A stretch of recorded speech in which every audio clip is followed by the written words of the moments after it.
이렇게 폐지 유형, 뭐 단기 임대든 아파트 8년짜리들 자 이런 것들이 등록 말소되고 나서 이걸 팔았어요. 그럼 없어졌잖아요. 자, 그 팔고 났을 때 남아 있는 게 폐지 대상이 아니고 유지가 되는 거다. 유지가 되는 거면 그러면 판 건 판 거고 끝난 거고 지금 있는 걸로만 보겠다. 요거 가지고 이제 판정하는 거예요. 얘니까 자동 말소 대상이 아닌 거죠. 아닌 거니까. 그렇죠. 그러면 이제 5년 제한 없이 아무 데나 팔 수 있는 거죠. 네. 자, 오늘 내용은 뭐냐면 우리 거주택 비과세에서 임대주택이 자동 말소가 되면 또는 자진 말소가 되면 여러분 너무나 잘 아시는 그 말소일로부터 5년 내에 거주주택을 팔아야 비과세 받는 거야. 이건 누구나 잘 알고 있어요. 이제 다 알고 있는 내용이죠. 아까 여기 요민님께서 네, 그렇죠. 말씀하신 것처럼. 이제 문제는 뭐냐면 그 임대사업자에 등록된 임대주택이 2개 이상일 때 그래서 그 중에 하나가 자동 말소가 돼요. 근데 그거를 내가 팔아요. 가지고 있지 않고 이런 경우인 거예요. 그래서 그 이렇게 임대주택이 2개 이상일 때 그러면 법에서는 최초 등록 말소일부터 5년 내 파는 건데 그 최초 등록 말소 그 기준 일자가 얘를 팔지 않고 가지고 있으면 알겠는데 팔아버리면 그러면 남아 있는 거에서 기준을 잡아야 되는 건지 남은 임대사업 아니면 판 걸 잡아야 되는 게 애매한 거예요. 여기에 대해서 사실 그 당시 이 임대사업자를 폐지할 때 저 문제가 되게 갑론을박이었어요. 결국 이제 이게 2022년도에 기재부가 답을 줬거든요. 근데 지금 작년 12월 달에 좀 다른 해석이 나온 거예요. 이제 그걸 보면 자, 장기임대 주택이 하나가 자동 말소 됐습니다. 근데 이걸 팔았어요. 팔고 나서 내가 거주택을 팔려고 하는데 아까 말씀드렸던 기준일자 내가 팔았지만 그 판 주택의 자동 말소일부터 5년 된 거냐 5년이네. 아니면 내가 지금 남아있는 임대주택 요거 가지고 얘가 만약 자동 말소되면 그거 날짜부터 5년 낸 거냐 이거예요. 근데 이게 이제 작년 12월 19일 날 나온 건데 이보다 먼저 12월 11일 날 먼저 나온 게 있어요. 그 기재부는 뭐라고 답을 줬냐면 이렇게 폐지 유형 뭐 단기 임대든 아파트 8년짜리들 자 이런 것들이 등록 말소되고 나서 이걸 팔았어요. 그럼 없어졌잖아요. 자, 그 팔고 났을 때 그 다음에 내가 가지고 있는 주택이 내가 살거나 살았던 거주주택하고 그 다음에 남아 있는 그 임대주택이 자진 말소나 자동 말소가 되는 이런 폐지 대상이 아니라 폐지가 안 되는. 폐지가 안 되는. 그렇죠. 그러면 비아파트 8년짜리겠죠. 네, 그렇죠. 그렇죠. 비아파트 8년짜리 장기주택. 그렇죠. 자, 그걸 가지고 있다면 남아 있는 게 그러면 판 건 끝난 거고 남아 있는 걸로 볼 거야. 이렇게 해석을 내려준 거예요. 그러니까 내가 그러면 자동 말소돼서 팔았다면 남아 있는 주택 보는 거예요. 남아 있는 임대사업자 등록된 임대주택이 이게 폐지 대상인 거냐, 아니면 유지가 되는 거냐, 이걸로 달라진다는 거죠.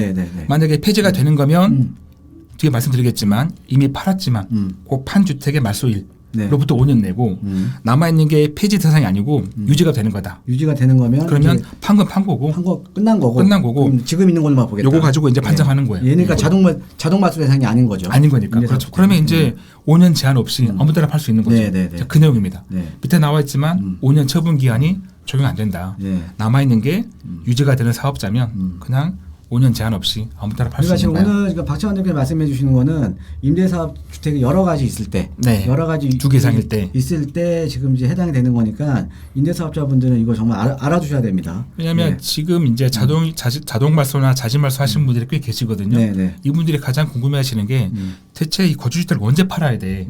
특히 이제 여기 나온 것처럼 자진 말소나 자동 말소한 걸 파신 분들, 팔고 없는 분들은 이제 헷갈리는 거죠. 남았는 걸로 기준 잡아야 되는 건지 내가 판 걸로 기준 잡아야 되는 거 헷갈리시는데 이제 그게 나온 거예요. 남아있는 주택이 유지 대상이면 제한이 없고 만약에 남아있는 게 폐지 대상이 있다면 그러면 이미 팔았지만 그걸로 본다는 거고 근데 2022년도에 답을 줄 때는 그때 어떻게 됐었냐면 똑같은 경우인데 임대주택이 자동 말소 됐어요. 이걸 팔았습니다. 근데 남아있는 게 다 폐지 대상, 단기 임대하고 그다음에 아파트 8년짜리 이렇게 남아 있는 거예요. 자, 이럴 때는 내가 먼저 팔았지만 그게 만약에 가장 먼저 말소됐다면 그 날부터 5년 내 파는 거예요. 이게 이제 어려운 거죠. 아니 내가 팔았는데 왜 자꾸 판 걸 가지고 기준을 잡는 거야?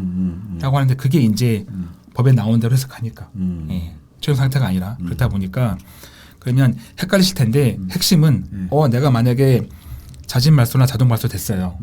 그 주택을 먼저 팔았습니다. 그러니까 내가 이 거주주택 팔아가지고 비과세 받기 전에 먼저 팔았는데 그러니까 자동 말소된 임대주택을 판 거죠. 팔아버린 거죠. 그러면 그 5년 내에 파는 거, 요 기준일자 이거 판단하실 때는 지금 팔고 나서 남아있는 임대사업자에 등록된 임대주택이 이게 폐지 대상인지 아닌지 아니면 유지가 되는 건지 그러니까 자동 말소 여기에 따라 달라진 거죠. 자동 말소 대상인지 아닌 거지. 아니면 그냥 유지가 되는 그렇죠.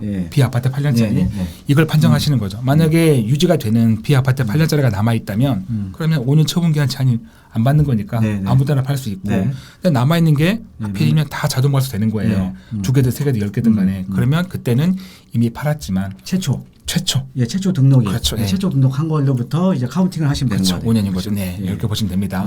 이미 팔았지만 없음에도 오늘 아마 그게 만약에 가장 최초로 맞춰된 거라면 그때부터 5년. 오늘 아마 좀 내용이 되게 좀 간단한 내용인데 이게 말하기가 좀 어려운 내용이라 네, 제가 좀 말이 좀 어려운데 자동 말소 아셔야 되고 자진 말소 아셔야 되고 또 자동 말소되는 임대사업자 아셔야 되고 이렇거든요. 그런데 아마 우리 주택임대사업자분들은 좀 이해는 되실 거예요.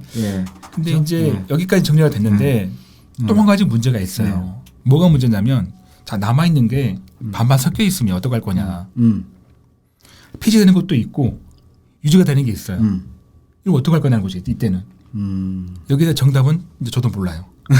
아직 답이 안 나왔으니까 기재부에서. 그러니까 지금 남아 있는 게 전부 다 폐지 대상, 자동 말소되는 거면 그냥 어쨌든 가장 최초에 말소된 거 그때부터 5년인 거고 사서 팔았더라도 근데 남아 있는 게 전부 다 유지가 되는 거면 비아파트 8년짜리면 5년 처분 기한이 없는 거고 아무 때나 팔아도 되고 근데 만약에 반반 섞여 있으면 그때는 아직 모르겠고 이런 겁니다. 그래서 이게 거주주택이 사실 진짜 이러면 안 되거든요. 사실 진짜 법이 이렇게 되면 안 돼요. 그러니까 그냥 좀 심플하게 좀 해주면 좋은데 이거를 과연 제가 알면서도 아는 사람이 설명하기도 힘든데 이거를 일반인 분들이 안다는 게 쉽지 않잖아요. 이거를 그렇죠. 이렇게 하면은 집을 못 팔아요. 무서워서 팔겠냐고요, 집을. 그러니까 이게 근데 꼭 이게 주택임대사업자와 관련된 것뿐만 아니라 지금 양도소득세도 마찬가지고 뭐 취득세도 마찬가지고요. 그렇죠. 지금 너무 많은 내용들이 하다못해 제가 요즘 말씀드리는 뭐 신축 소형 6억 이하 이런 것들도 사실 너무 헷갈리는 거거든요. 네, 맞아요. 이게 취득관지 공시관지 이거 막 헷갈린 거죠. 그냥 간단하게 그냥 6억 이하짜리는 취득세 중과 안 시키겠다. 이런 거 얼마나 심플합니까? 그렇죠. 뭐 안 따지고 그냥 무조건 기축이다 신축이다. 안 따지죠. 그렇죠? 근데 뭐 또 어떨 때는 뭐 사업자 등록을 해야 되고 신축은 안 해도 되고 구축은 해야 되고 복잡하잖아요. 그냥 금액 끊어가지고 말씀하신 것처럼 그냥 없어. 그러니까 이게 세금이라는 게 되게 심플해야 되는데 점점 복잡해지는 거죠. 왜냐하면 지난 정부에서 너무 많이 이걸 꼬여놨어요. 그죠? 그러니까 이게 많은 게 지금 비정상이 좀 정상으로 가고 있는 상황이긴 한데 조금 그렇습니다. 그래서 마지막 제 결론은 이렇게 이런 경우에 집 하실 때는 무조건 기재부에 물어보셔야 돼요. 지금 이제 남아 있는 게 딱딱 구분되면 괜찮은데 혹시 반반이신 분들 저희야 그렇게 물어보지만 일반 사람들이 이게 질문도 어렵다고 봐요. 그러니까 기재부에 어떻게 물어보냐고요. 질문을 또 어려워하시더라고요. 이거 그러면 어떻게 물어보는지 기재부에 질의를 해야 한다는 거는 세무사들도 답을 못 주는 거예요. 답변이 없으니까. 답이 지금 나와 있는 게 없으니까. 왜냐하면 이게 좀 제가 얘기 길어질까 봐 생략했는데 그 장기 임대주택 2호 이상 이 말이 되게 어려워요. 법에 나와 있는 게. 그러면 이게 폐지 대상이든 유지가 되는 거든 무조건 2개 이상이면 최초인가? 저 2개란 말이 자동 말소되는 폐지만 2개인 건가? 이게 애매하거든요. 이게 참 사실 그렇다 보니까 반반일 때 답을 모르겠는 거예요. 그리고 꼭 물어보셔야 됩니다. 이거 잘못 팔면 폭탄 맞아요. 아마 우리 지금 주택임대사업자 하시는 분들 아마 좀 이해하시는 분도 있으실 거고 조금 어려운 내용입니다. 어려운 내용인데 이해 못하신 만약에 이해가 안 되시면 이해하려고 하지 마세요. 이런 게 있다. 그 다음에 예전에 한번 저희 방송에서 본 것 같다. 그렇죠. 그게 중요해요. 다시 보기 하시면 됩니다. 다시 보기 하시면 돼요. 뭐 팔 때 뭘 물어봐야 되나 봐. 물어보시면 돼요. 무조건. 그렇게 하시면 됩니다.